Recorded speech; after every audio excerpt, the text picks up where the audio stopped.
അന്ന് ആത്മഹത്യ ചെയ്തതിന് ശേഷം ഉണ്ടായ സംഭവങ്ങളെല്ലാം എല്ലാവരും കണ്ടതാണ്. കോൺഗ്രസിനുള്ളിൽ പ്രശ്നമുണ്ടായി, ഐസിക്കെതിരെ പ്രശ്നമുണ്ടായി, കോൺഗ്രസിന് അതൊരു വെല്ലുവിളിയായി മാറിയ സമയത്ത് ഇവരെന്ത് ചെയ്തു? ഒരു ഉപസമിതി ഉണ്ടാക്കി ഞങ്ങളെ വീട്ടിൽ വന്ന സമയത്ത് അവരെന്താ പറഞ്ഞത്? വിജയൻ്റെ ബാധ്യതകളെല്ലാം ഞങ്ങൾ ഏറ്റെടുക്കുന്നു. തിരുവഞ്ചൂർ ഈ മാധ്യമങ്ങളോടാണ് പറഞ്ഞത്, ആരും വിജയൻ്റെ കുടുംബത്തിന് ഇനി ബുദ്ധിമുട്ടിക്കേണ്ട, നിങ്ങൾക്ക് ചോദിക്കാനുള്ളതെല്ലാം മാധ്യമങ്ങളോട് ചോദിച്ചാൽ മതി എന്നാണ് അവരന്ന് പറഞ്ഞത്. അങ്ങനത്തെ അവർ പിന്നെയും എൻ്റെ ഭർത്താവിനെയും എന്നെയും കുറച്ച് മാസങ്ങൾക്ക് ശേഷം 2 മാസം ഞങ്ങൾ അന്നപ്പോഴും ബുദ്ധിമുട്ടാണെങ്കിലും ഞങ്ങൾ വിശ്വസിച്ച് നിന്നു. അത്രയും വലിയ ആളുകളാണ് നമുക്ക് വന്ന് ഉറപ്പ് തന്നിട്ട് മീഡിയന് മുന്നിലാണ് അവർ പറഞ്ഞു പോയിരിക്കുന്നത്. ആ വിശ്വാസത്തിൻ്റെ പുറത്ത് ഞങ്ങൾ വെയിറ്റ് ചെയ്തിട്ട് പിന്നെ ഒരു 2 മാസം 3 മാസം കഴിഞ്ഞ സമയത്ത് എന്നെ ഹസ്ബൻഡിനെയും വിളിച്ചു നിർത്തി അവർ ഏകപക്ഷീയമായിട്ട് പറഞ്ഞു, ഞങ്ങൾക്ക് KPCCയിൽ ഫണ്ടില്ല, ഞങ്ങൾക്ക് ഇത്ര കാര്യം ചെയ്തു തരാൻ പറ്റുള്ളൂ. ചെയ്തു തരാൻ പറ്റുമെന്ന് പറഞ്ഞ കാര്യം 25 ലക്ഷം രൂപ ഞങ്ങൾക്ക് ക്യാഷായിട്ട് തരാമെന്ന് പറഞ്ഞു. അച്ഛൻ എൻ്റെ പേരിൽ എടുത്തിരിക്കുന്ന ഒരു ലോണ്, ഒരു ഫൈനാൻസിൽ എടുത്തിരിക്കുന്ന ലോണ് അടച്ച് ക്ലോസ് ചെയ്ത് തരാമെന്ന് പറഞ്ഞു. അതിന് പുറമെ ഞങ്ങളുടെ വീടും പട്ടയവും വെച്ചിരിക്കുന്ന സ്ഥലവും എടുത്തു തരാമെന്ന് പറഞ്ഞു. അതിൽ അച്ഛൻ്റെ ലെറ്ററിനകത്ത് വ്യക്തമായിട്ട് എഴുതിയിട്ടുള്ള കാര്യമാണ് ഇതാ, ലാസ്റ്റത്തെ 2 പേജിൽ ഞാൻ എൻ്റെ ഫോട്ടോകോപ്പി എടുത്തു വെച്ചിട്ടുണ്ട്. വ്യക്തമായിട്ട് എഴുതിയിട്ടുള്ള കാര്യമാണ്.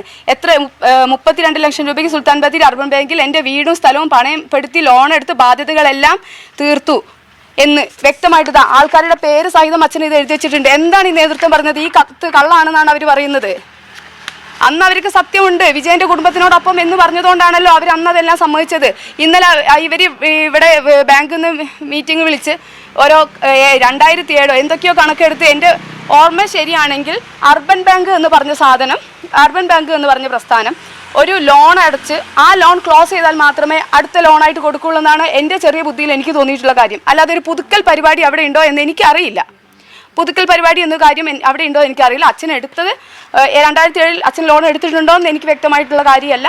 2007 എടുത്തിട്ടുണ്ടെങ്കിൽ തന്നെ അത് ഇന്നലെ DP രാജശേഖരൻ പറഞ്ഞല്ലോ, വ്യവസായത്തിന് വേണ്ടിയിട്ടാണ് ലോൺ എടുത്തതെന്ന്. ഒരു ബാങ്ക് ഒരു വ്യക്തിക്ക് ലോൺ കൊടുക്കണമെങ്കിൽ ഒന്നെങ്കിൽ വ്യവസായം, അല്ലെങ്കിൽ ഭവന നിർമ്മാണം, അല്ലെങ്കിൽ വാഹനങ്ങൾ മേടിക്കാൻ, ഇത്രയും കാര്യങ്ങൾക്കാണ് ലോൺ കൊടുക്കുന്നത്.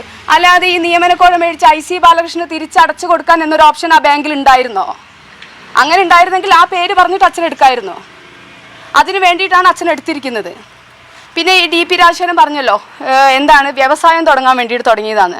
2007 ജനൌഷധി എന്നൊരു പ്രസ്ഥാനം ഉണ്ടോ എന്ന് എനിക്കറിയില്ല. എൻ്റെ അറിവിൽ അച്ഛൻ ജനൌഷധി തുടങ്ങിയിരിക്കുന്നത് 2017 2017 നവംബർ 21 ഈ പറയുന്ന IC ബാലകൃഷ്ണനാണ് അത് ഉദ്ഘാടനം ചെയ്തിരിക്കുന്നത്. ഇതാ, IC ബാലകൃഷ്ണൻ MLA ആയതിനു ശേഷമാണ് ഈ ഒരു സംഭവം അച്ഛൻ തുടങ്ങുന്നത് തന്നെ.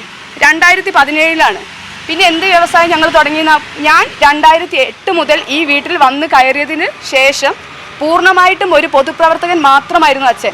പാർട്ടിയിൽ നിന്ന് അച്ഛന് നേരിട്ട് ഒരുപാട് അവഗണനകളും പിന്നെ എപ്പോഴും എൻഗേജ്ഡ് ആയിരിക്കാൻ ഇഷ്ടപ്പെട്ടിരുന്ന ഒരാളായിരുന്നു. അതുകൊണ്ടാണ് ഒരു ജനൌഷധി എന്ന് പറഞ്ഞൊരു പ്രസ്ഥാനം തുടങ്ങി.